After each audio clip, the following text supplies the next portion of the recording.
Bueno, pues tenemos que hablar de esa asamblea amistosa literaria que se creó en 2025 entre varios objetivos. El principal lo están consiguiendo, que se hable de Jorge Juan, del sabio español, de ese intelectual, ahí lo están ustedes viendo, de ese intelectual, el mayor intelectual del siglo XVIII, de la Ilustración española.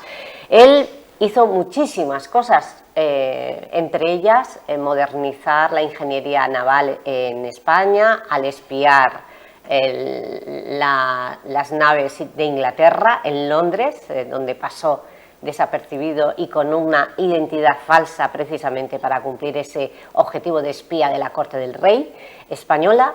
Él además fue un científico muy destacado. A él le encomendaron desde Francia una misión de medir uno de los meridianos del planeta para demostrar que la Tierra era achatada y no redonda. Y él fue uno de los primeros científicos matemáticos en medir el meridiano.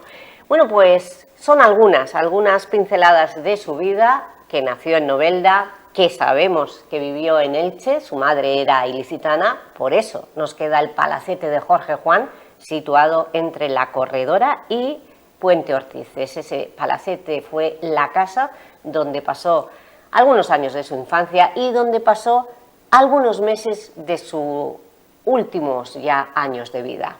Falleció en Madrid. Bien, pues el próximo lunes la Asamblea Amistosa ha invitado a un ingeniero industrial, él es Vicente Baus, nacido en Novelda y como buen noveldense, un enamorado del sabio español. Él va a ofrecernos una conferencia precisamente para explicarnos todos los detalles de esa expedición científica que tuvo mucho renombre en su día, en el siglo XVIII, que se realizó al Perú y que él participó para medir ese meridiano y demostrar que la Tierra era achatada. De hecho, publicó las observaciones que realizó en esa expedición científica, lo publicó y aquí nos ha traído Vicente Baus el libro. Bueno, pues bienvenido, Vicente. Muy bien, le acompaña, es el conferenciante y le acompaña el secretario de esa asociación, de esa asamblea amistosa literaria, Antonio Piqueras. Bienvenido. Muchas gracias. Bien, pues Vicente Baus, primero, antes que nada, ¿dónde habéis rescatado a Vicente Baus? ¿Sabíais de la existencia de Vicente Baus? Sí, ya nos conocemos de hace un tiempo y sabemos que es un experto en la materia y de hecho ya ha venido a dar alguna charla a Elche y nos vuelve a ilustrar con respecto a Jorge Juan el próximo lunes. Bueno, pues como ya te conocían, ¿has publicado cosas, Vicente, de Jorge Juan? Bueno, vamos a ver, en primer lugar yo soy un aficionado, no me considero un experto como me dicen. Yo agradezco mucho la condición que me dan, pero no soy un gran experto. En realidad soy un aficionado, una persona que ha leído pues, sobre Jorge Juan, como ha dicho, muy interesado por la biografía de este gran personaje español, llamémosle así, no vamos a distinguir. Y he publicado, no he hecho conferencias, he hecho varias conferencias de presentación y de hecho pues el conocer a Jorge Juan, pues la última vez que estuve dando una charla en la Asamblea Amistosa Literaria de Elche, pues quedamos ya como amigos. Pues no, desde luego lo has tenido que hacer bien porque te han invitado por segunda vez. Así que el lunes, si ustedes quieren saber algo más de este ilustre español, Jorge Juan, que estuvo aquí en Elche, pues tienen que ir al aula de la Universidad Miguel Hernández que tiene en la Plaza de Baix. ¿A qué hora es la conferencia, Antonio? ¿A las 6? A las 7 de la tarde. A las 7 de la tarde, bien. Pues Vicente, ¿por qué fue tan importante esta expedición científica? ¿Y por qué eligieron a Jorge Juan? Fueron los franceses, ¿no? ¿Quién? Sí, vamos a ver, a principios del siglo XVIII, lo que se está produciendo es una discusión científica entre las teorías de Newton y Huygens y las teorías cartesianas, que son las teorías francesas. Para que lo aclaremos, Newton pensaba en la teoría y por las fórmulas matemáticas que él había descubierto en los principios famosos de Newton, de la gravedad, no voy a entrar en detalles en eso, de que la Tierra estaba achatada por los polos. Era, digamos, una figura de una naranja.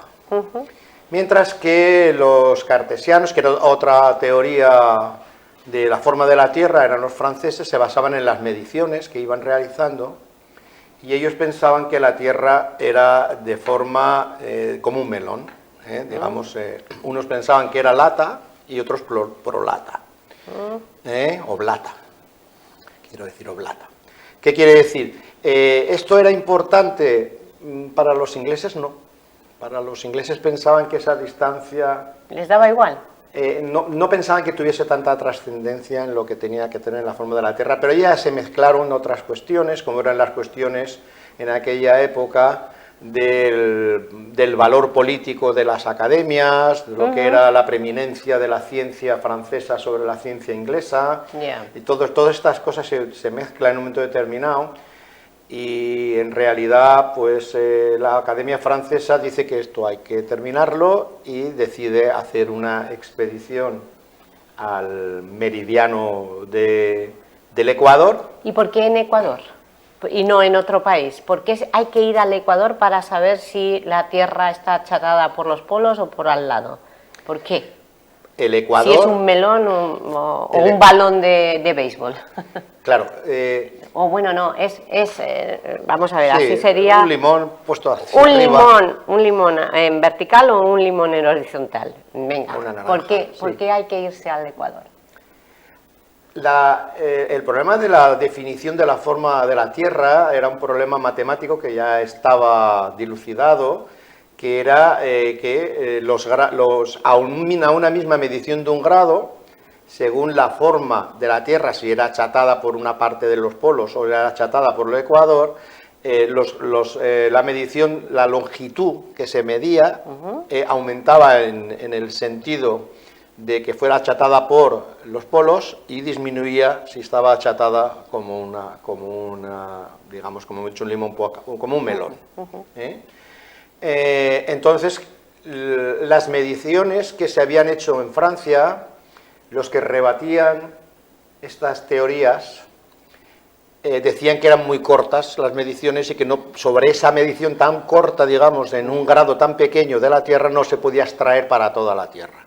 Entonces la conclusión que había era, vamos a medir en una parte del meridiano, una parte de la que está cerca de París, que ya tenemos los datos, y vamos a medir en el Ecuador, que está mucho más alejado, digamos la parte opuesta. Entonces, si tenemos una medida y tenemos otra suficientemente alejada de esa, sí que vamos a tener una medición que sea contrastable o no. Posteriormente a que se hiciese esa decisión de medir en el Ecuador, salió otra expedición con Maupertuis, que fue al polo. Y entonces en Laponia midieron otra parte. Entonces ya tenían 3 mediciones de la Tierra, una cerca del polo, otra en la mitad, prácticamente el paralelo 45, que es la mitad del meridiano, en París, y la otra en el Ecuador. Y eligieron a Jorge Juan, y Jorge Juan se fue al Ecuador, pero tenía posibilidad de irse al polo. No, la salida hacia el polo fue posterior. O sea, al polo salieron cuando ya ellos estaban en América. Vale. Pero Jorge Juan no fue al polo. No. Se quedó en la medición del Ecuador. ¿Y en qué país estuvo? Él estuvo en lo que era entonces el llamado Virreinato del Perú, que comprendía lo que hoy son Ecuador, lo que hoy es Perú y lo que es Chile. Vale. Lo que es parte de Argentina, el Virreinato del Perú, además lo que es Colombia, lo que es Venezuela, un territorio enorme. ¿Y por qué lo eligieron a él y no a otro científico? Bueno, es que esto ocurre porque en aquel momento España, lo que se llamaba la el Consejo de las Indias, los españoles estaban muy preocupados por el contrabando de otros países. Hay que entender que en ese momento, en el siglo XVIII, España pues tenía el monopolio sobre el comercio en las Américas. Entonces todo aquello les preocupaba mucho, por una parte, de que quedaran, digamos, al descubierto las deficiencias españolas de la defensa del territorio, porque no les gustaba que fueran los espías a después. De hecho, España en esos momentos estaba en un periodo de guerras, y mientras Jorge Juan está allí estuvo una guerra con Inglaterra. Y por otra parte, querían controlar también qué es lo que iban a hacer los franceses, porque a pesar de que en ese momento eran amigos, antes habían sido enemigos y podían volver a serlo, como lo fueron después también. Entonces, una de las condiciones que se pusieron, o que le dijeron al rey en ese momento, Felipe V, que tenía que poner, era que tenían que ir 2 españoles con los suficientes conocimientos como para hacer esas mediciones, y en el caso incluso de que los franceses falleciesen, los pudiesen sustituir parcial o totalmente. O sea, tenían que ser personas muy preparadas. En ese momento, en España, la ciencia no tenía ningún tipo de preeminencia en la Europa del siglo XVIII, y Patiño, en su momento, que era el ministro de Marina, había creado la Academia de Guardiamarinas de Cádiz, en la que estaba estudiando Jorge Juan. Y entonces se decidió, por parte de Patiño, encargó de que buscasen a los 2 mejores guardiamarinas que había en ese momento capaces de hacer esa expedición, y eligieron a Jorge Juan. Por sus notas. Por su capacidad, conocimientos, experiencia, porque ya había estado embarcado y se consideraba el personaje idóneo para estar con los franceses. ¿Y esa expedición fue un éxito? ¿Murió alguien? Murieron 2 personas. ¿Los franceses? 4 franceses no volvieron. 4 no. Entonces él estuvo sustituyendo a los titulares. No, vamos a ver, una expedición se convirtió en una epopeya. Vale. Porque el primero de los franceses que volvió a los 9 años. Wow. Y el último a los 27, si no me equivoco. ¿Y él cuándo volvió? ¿Él cómo regresó? Tardó 11 años en volver a España. Juan se embarcó en 1735 y no volvería a España hasta 1746. Cuando volvió había muerto el rey, que le había mandado.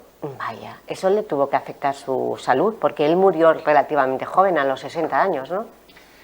Era una época muy complicada y muy dura, y hay que tener en cuenta que Jorge Juan pues sí sufrió un accidente importante en una de las ascensiones, prácticamente en un descenso de uno de los volcanes, porque hay que tener en cuenta que ellos no esperaban tener que trabajar con una media de 4.000 metros de altura. Estamos hablando de que las condiciones meteorológicas y físicas eran muy exigentes, y que en realidad todas las dificultades que se iban a encontrar en la medición no las esperaban. Ellos esperaban ir al Ecuador, a un territorio selvático, y se encontraron que estaban pues prácticamente en un territorio polar. Bueno, pues después de escuchar esta historia, sin duda lo más fácil para él fue espiar en Londres a la armada londinense, a la armada británica, creo yo, ¿no? Por los avatares que tuvo que sufrir durante 11 años para regresar a España. Muchas gracias, Vicente Baus, por esta pincelada de la historia. Si ustedes quieren conocer más, solo tienen que ir a la conferencia del próximo 23 de marzo. Antonio, ¿el próxima actividad cuál va a ser de la Asamblea? Pues la Asamblea, además de impartir charlas sobre Jorge Juan, está muy enfocado últimamente. De hecho, antes de ayer dimos una charla en el Instituto Joan Martorell. Próximamente, aún están a punto de comunicarnos la fecha, en el Instituto Periodista Vicente Verdú, para seguir promocionando dentro de Elche, sobre todo a nivel educativo. Hay un equipo dentro de la Asamblea, le llamamos equipo educación, que está intentando fomentar eso, que se conozca mucho mejor a Jorge Juan, ese medio ilicitano que nació en Novelda. Pues muchas gracias, y nosotros ahora nos vamos al menudo informativo Telekids.